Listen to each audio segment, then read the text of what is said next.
할렐루야. 오늘은 2020년 2월 24일 월요일입니다. 지금 제주를 비롯해서 대구 그리고 우리나라 전국에 걸쳐서 그리고 중국을 비롯한 여러 나라에서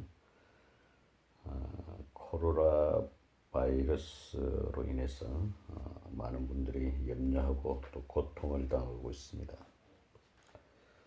이러한 날에 저는 믿음의 말씀사에서 출간한 앤드류 워맥 목사님이 지은 책 하나님은 당신이 건강하기를 원하십니다 라는 이 책의 내용의 일부를 여러분들하고 함께 좀 나누었으면 좋겠다는 생각이 들어서 이렇게 여러분을 찾아뵙습니다.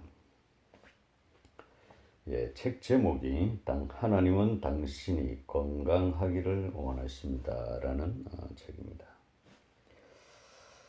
많은 사람들의 눈에 비친 현대교회는 너무도 비효과적이고 부적절하게 비춰졌던 그러한 주된 이유 중에 하나는 그들이 하나님께서는 다음 세상을 위한 분이라고만 설교해왔기 때문입니다 라는 내용이 있습니다. 무슨 말씀하니 지금 이 세상에 많은 사람들의 눈에 비친 이 시대의 교회가 그 많은 사람들에게 너무나도 비효과적이고 부적절하게 비춰졌다는 것입니다. 그 이유 중에 하나가 그들이 생각할 때 하나님께서는 다음 세상을 위한 분이라고만 설교를 해왔기 때문입니다. 그 말은 하나님은 이 세상에서의 삶은 별로 중요치 않다고 생각하시고 단지 하나님이 계시는 이유는 다음에 오는 세상에 저 나라에서 일어나는 일들에 관해서만 오늘날의 교회가 설교를 해왔다는 것입니다. 그래서 현대교회는 주님과의 관계를 천국과 지옥의 문제로만 만들어 버렸다는 것입니다. 따라서 주님께서 바로 지금 우리를 사랑하고 계신다는 것을 설교하지 않았다는 또 그런 설교를 현재 우리와 함께 계셔서 역사하시는 하나님에 관한 설교에 대해서는 많이 부족했다라는 것입니다. 그래서 하나님께서 바로 이 현 시점에서 우리에게 역동적이고 절대적인 승리의 생명을 주기를 원하신다고 가르치지 않았다는 것입니다. 오늘날 교회는 치유나 형통, 해방을 전하지 않았다라고 이 책에서는 설명합니다. 미국 사람들의 85%가 하나님께서 계신다고 믿지만 실제로 교회에 정기적으로 출석하는 것은 10%에서 15% 정도뿐이라고 합니다. 그 이유가 무엇입니까? 하나님이 계시다고는 믿지만 실제적으로 교회를 통한 신앙생활을 하지 않는 이유는 무엇일까라고 이 책은 설명합니다. 하나님의 존재하심을 안다는 그렇게도 많은 사람들이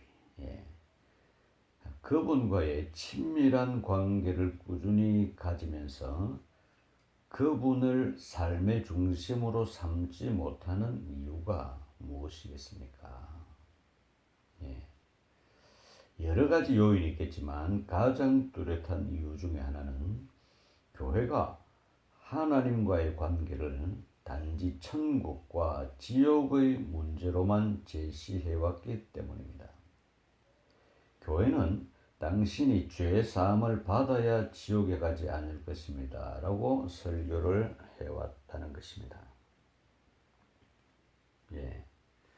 도달해야 할 천국과 우리가 가야 할 천국과 피해야 할 지옥이 있으며 지옥을 면하려면 죄 사함을 받아야 한다는 것은 맞는 말입니다. 그러나 대부분의 사람들은 내세에 있는 지옥에는 관심이 없을 정도로 현세에서도 지옥의 삶을 살고 있습니다. 그들은 경쟁을 하고 그리고 이혼을 겪고 질병으로부터 고통을 당할 뿐만 아니라 세상에서 일어나는 사건으로 인해 두려움에 떨고 있습니다. 그들은 주님이 현재의 삶 가운데 일어나는 문제를 다루신다는 소식을 듣거나 본 적이 없습니다. 그들은 하나님께서 오직 다음 세상을 위해서 계신다고만 생각하기 때문에 한 치 앞을 보지 못한다는 것입니다. 그들이 현재 당면한 모든 끔찍한 일을 처리하는 데만 너무도 사로잡힌 나머지 영혼에 대해서는 생각하지 못한다는 것입니다. 그들은 하나님의 존재를 알기는 알지만 죽기 전까지 그분을 미루어 둡니다. 왜냐하면 자신의 현재 일상이 하나님과 어떤 관계가 있는지를 모르기 때문입니다. 예. 교회가 하나님께서는 당신을 치유하시며 계속 건강하게 살도록 하실 것입니다. 하나님께서는 당신이 처한 의기소침, 절망, 갈등에서 당신을 구출하실 것입니다.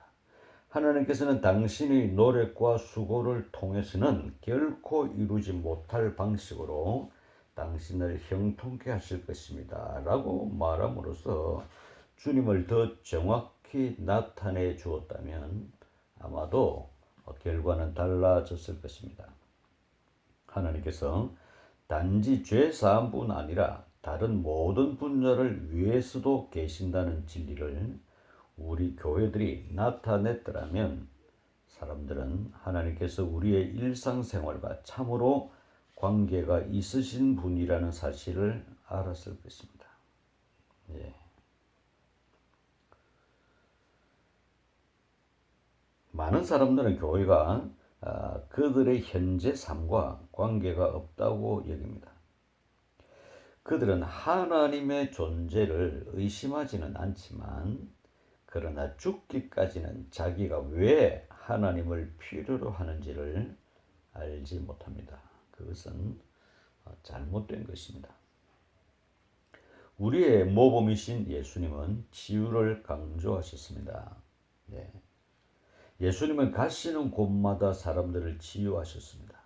하나님 아버지께서는 이런 기적들을 사용하셔서 예수님께서 이 땅에서 죄를 용서할 수 있는 권능을 가지고 있다는 사실을 사람들에게 알려주셨습니다.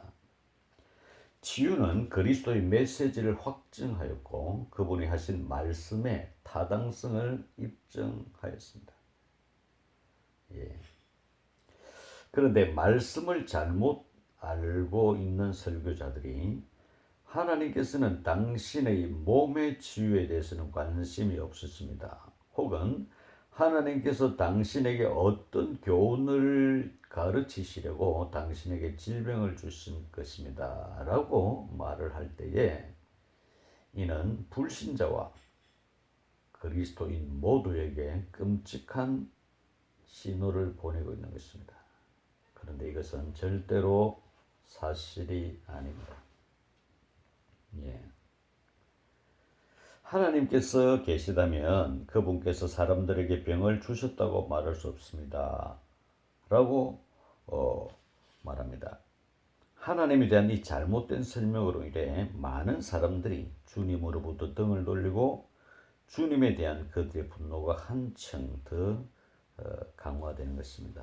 이 이야기가 무슨 이야기인가 하니까 예, 어릴 때에 가족의 어떤 죽음을 경험한 사람들, 예, 그런 사람들에게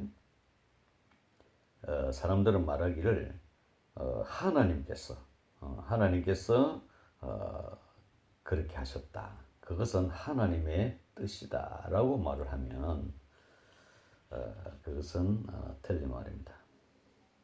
예를 들어서 어린 시절에 아빠를 잃은 아이에게 너희 아빠를 죽인 장본인은 하나님이셔라고 말을 할 때에 그것은 틀린 말입니다.